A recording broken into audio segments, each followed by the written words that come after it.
একটা কন্টেস্টেন্ট যখন যায় তাকে অনেক কিছু করতে হয়, লাইক কাপড় রেডি করতে হয়, মেকআপ রেডি করতে হয়, ম্যাক্সিমাম জিনিসই আমি একা করেছি। প্রত্যেকটা মানুষ কিন্তু হেল্প করেছে বাংলাদেশের পরিচিতির জন্য।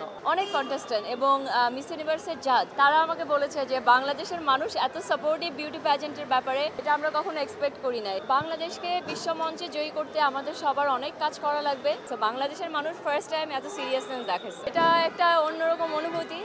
যখন বাংলাদেশ বলে ডাকবে আপনি, তার মানে আপনি 18 কোটি মানুষকে রিপ্রেজেন্ট করছেন।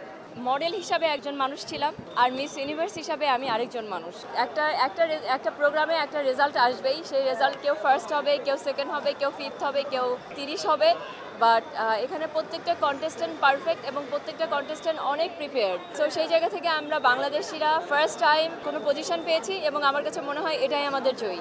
আমার কাছে সবথেকে গৌরবের বিষয় যেটা, আমি যখন ওখানে ছিলাম as a miss universe Bangladesh, ওখানে যেসব জার্নালিস্ট ভাইয়েরা ছিল ওখানে লাইক বিভিন্ন কান্ট্রি থেকে, তাদের কাছে বাংলাদেশের অনেক পরিচিতি হয়েছে আপনাদের জন্য। আমাদের যারা আমার জন্য যারা ভোট করেছেন, যারা আমার জন্য কমেন্ট করেছেন, যারা আমার ভিডিও শেয়ার করেছেন, প্রত্যেকটা মানুষ কিন্তু হেল্প করেছে বাংলাদেশের পরিচিতির জন্য।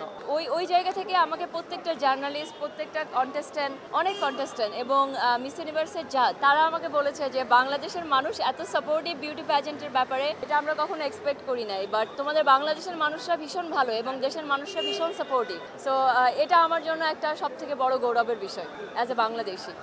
বাংলাদেশকে বিশ্বমঞ্চে জয়ী করতে আমাদের সবার অনেক কাজ করা লাগবে। যেভাবে এইবার সবাই সাপোর্ট করেছেন বাংলাদেশের জন্য, তো প্রত্যেকটা কন্টেস্টেন্ট গেলে তাকে সাপোর্ট করতে হবে, তার জন্য ভোট করতে হবে, বাংলাদেশকে এগিয়ে আসতে হবে, কারণ ওই মানুষটা বাংলাদেশকে রিপ্রেজেন্ট করছে। ইন্টারন্যাশনাল কন্টেস্টেন্ট এবং ইন্টারন্যাশনাল পাবলিক যখন দেখবে যে বাংলাদেশের মানুষ বিউটি প্যাজেন্টের ব্যাপারে এত serious, like Thailand, like Philippines, এই দেশের মানুষরা কিন্তু অনেক সিরিয়াস বিউটি প্যাজেন্টের ব্যাপারে। তো বাংলাদেশের মানুষ ফার্স্ট টাইম এত সিরিয়াসনেস দেখাচ্ছে। তো এইভাবে যদি প্রত্যেক বছর করতে থাকে তাহলে বাংলাদেশের কন্টেস্টেন্ট জয়ী হবে, বাট অনেক সময় লাগবে।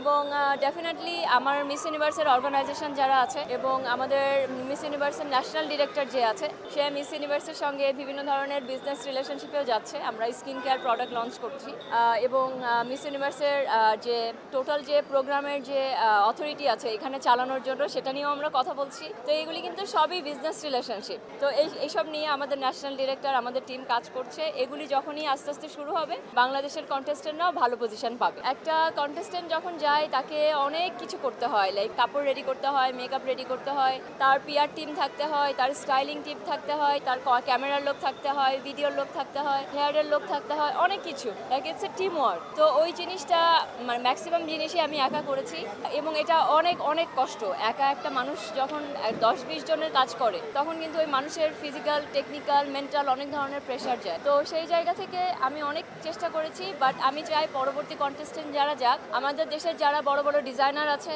আমাদের দেশের যারা বড় বড় মেকআপ আর্টিস্ট আছে, ক্যামেরার লোক আছে, হেয়ারের লোক আছে, ভিডিওর লোক আছে এবং আমাদের প্রিয় জার্নালিস্ট ভাইরা, প্লিজ আপনারা সবাই এগিয়ে আসবেন। কারণ একজন কন্টেস্টেন্ট যখন যায় সে কিন্তু বাংলাদেশকে রিপ্রেজেন্ট করতে যাচ্ছে, ওখানে সবাইকে কিন্তু তাকে বাংলাদেশ বলে। সো প্লিজ আপনারা সবাই এগিয়ে আসবেন এবং প্লিজ সবাই হেল্প করবেন। এটা একটা অন্যরকম অনুভূতি যখন বাংলাদেশ বলে ডাকবে আপনি, তার মানে আপনি 18 কোটি মানুষকে রিপ্রেজেন্ট করছেন। তো এটা অনেক ইমোশনাল একটা জায়গা এবং আমি অনেকবার ইমোশনাল হয়ে গিয়েছি, কারণ আমি মডেল হিসাবে একজন মানুষ ছিলাম আর মিস ইউনিভার্স হিসাবে আমি আরেকজন মানুষ।